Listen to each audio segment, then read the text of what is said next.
మా ఎన్జోకి జలుబు చేసింది అని అంటే నేను ఈ సూప్ చేసేస్తాను. మంచిగా ఉంటుంది, యమ్మీ ఉంటుంది. పెద్దవాళ్ళు తాగొచ్చు, చిన్నపిల్లలకి ఫీడ్ చేయొచ్చు.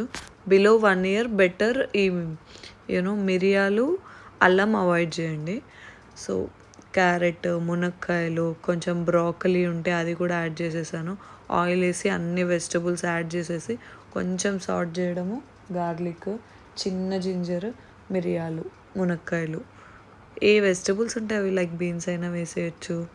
వేసేసి వాటర్ పోసేసి బాగా బాయిల్ అయ్యేదాకా బేస్డ్ ఆన్ యువర్ కుక్కర్ 3 అయితే 3-4 విజిల్స్ అలా పెట్టేసి ఆ వెజిటబుల్స్ అన్నీ తీసి మిక్స్ చేసేయడము. ఆ పేస్ట్ని బాగా స్క్వీజ్ చేస్తే దాంట్లో ఉన్న గ్రేవీ మొత్తం వచ్చేస్తుంది కదా.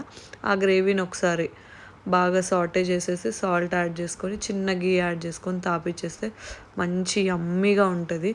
ఈ వెజిటబుల్స్ బాయిల్ చేసిన వాటర్ని కూడా పడేయకోకుండా మనం తాగేసేయచ్చు, మంచిది.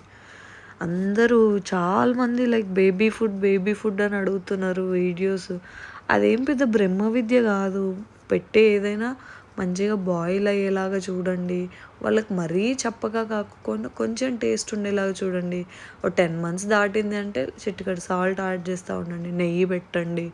ఈ ఘాటు ప్లేస్లో మంచిగా మిరియాలు, ఈ అల్లము, గార్లిక్ ఇవన్నీ యూస్ చేయొచ్చు, మంచిగా ఉంటుంది. అది పెద్ద మ్యాటర్ కాదు. మన క్రియేటివిటీ యూస్ చేయాలి mothers when it comes to baby food. వాళ్ళకి ఏదైనా పెట్టవచ్చు, కానీ ప్రతిదీ చెక్ చేసుకోవాలి మనం. వాళ్ళకి సెట్ అవుతుందా లేదా, పడుతున్నాయా లేదా, ఏమన్నా వామిట్ చేసుకుంటున్నారా.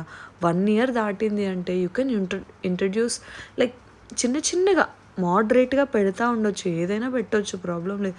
కారం యాడ్ చేయొచ్చు. ఈ సూప్ అయితే భలే యమ్మీగా ఉంటుంది. ఈ జలుబు చేసినప్పుడు పిల్లలకి మంచిగా అనిపిస్తుంది.